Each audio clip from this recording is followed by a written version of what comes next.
নমস্কার, আমি তৃণমূল কংগ্রেসের সাংসদ মহুয়া মৈত্র বলছি। পশ্চিমবঙ্গের মানুষ সবাই দেখলেন কিভাবে হালিশহরের কাউন্সিলরের স্বামী বিরজু কোয়েট, যার নাম এফআইআর এ নেই, একটা মানুষের নাম যখন এফআইআর এ নেই, তাকে কিভাবে পুলিশ তুলে গিয়ে তাকে জেলে রেখে তাকে পিটিয়ে হেফাজতে তার মৃত্যু হয় এবং তার পরিবারকে কিভাবে মুখ বন্ধ করে রাখা হয়। আজকে মমতাদি, যিনি 3বার এই রাজ্যের মুখ্যমন্ত্রী ছিলেন, যিনি অল ইন্ডিয়া তৃণমূল কংগ্রেস এর চেয়ারপারসন, তিনি কল্যাণ ব্যানার্জি এমপি এবং দোলা সেন এমপি, তাদের সাথে হালিশহরে যাচ্ছিলেন বিরজু কোয়েটের বাড়ির ফ্যামিলি মেম্বার্সদের সাথে সাক্ষাৎ করতে। এমন সবাই আপনারা সবাই দেখলেন কিভাবে বিজেপির গুন্ডারা, জানোয়াররা মমতাদির গাড়ির ওপরে কিভাবে অ্যাটাক করলো ফুল পুলিশ এর সহযোগিতায়, ফুল পুলিশের সহযোগিতায়।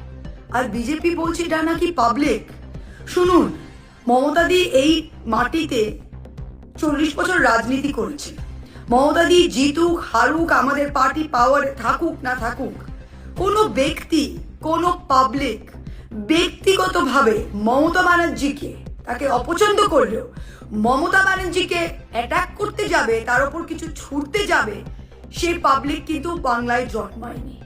এটা বিজেপির জানোয়াররা করেছে, এটা কোনো পাবলিক নয়। তাই আপনাদের এই পাবলিক পাবলিক করাটা না একটু বন্ধ করুন। এই অসভ্যতামি অনেক হয়েছে। আর পুলিশ যদি ভাবে মিথ্যা কেসে প্রত্যেকটা জায়গায় একটা জিনিস করছে, এফআইআর এর নাম নেই, কোথাও নাম নেই, নোটিশ পাঠিয়ে কোথাও তোলা, কোথাও বড়বাবু ডাকছে, মেজবাবু ডাকছে বলে তোলা, বাড়ির লোককে ধমকানো, পিসিতে রাখা, প্রত্যেকটা জায়গায়। আজকে মমতাদির ওপর মমতাদি, তিনি একজন 3বারের মুখ্যমন্ত্রী, তিনি যাচ্ছেন একজন নিহত কর্মীর বাড়িতে, তার উপরে বিজেপির জানোয়ারদের সাহস কি? বাংলার মানুষ কি দেখছে না? বাংলার মানুষ দেখছে না কি এই চোর দালাল পুলিশ এগুলো করছে আর বলছে কিরা বাংলার মানুষ এটা করছে?